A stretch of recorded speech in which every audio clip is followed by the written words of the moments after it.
Hello guys, welcome back to our channel. Game 2 of the NBA Playoffs Western Conference Finals, May 21, 2026.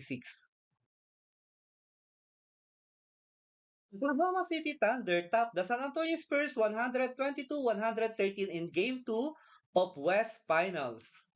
Shai Gilgeous-Alexander bounced back from a subpar series opener to score 30 points.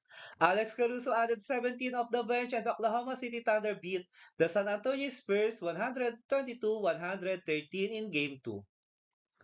The MVP looked like the MVP again and the Western Conference Finals are knotted up. Chet Holmgren scored 13 points for Oklahoma City. The Thunder finished with a 57-25 edge in bench scoring plus a 27-10 edge in points of turnovers. Victor Wembanyama led San Antonio Spurs with 21 points, 17 rebounds, 6 assists, 4 block performance. And Stephon Cassell scored 25 points for the Spurs, who also got 22 points from Devin Vassell.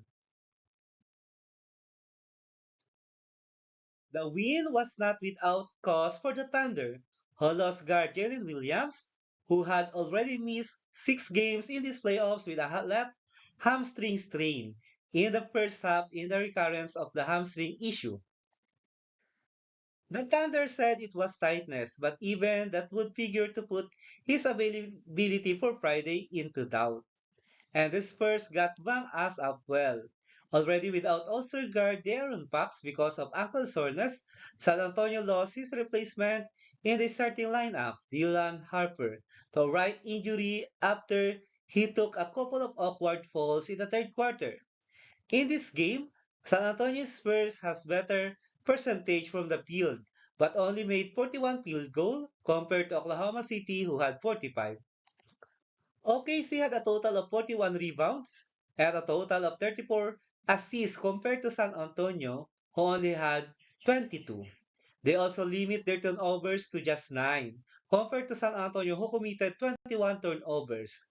OKC also had 14 steals, while San Antonio has only 5.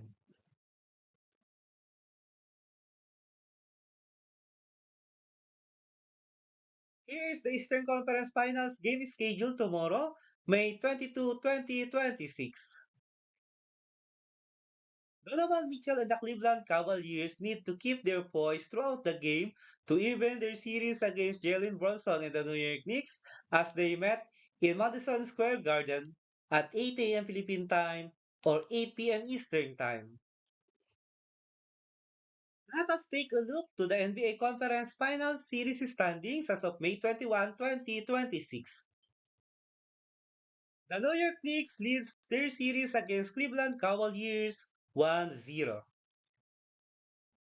And for the Western Conference, San Antonio series together with Oklahoma City is tied at 1-1.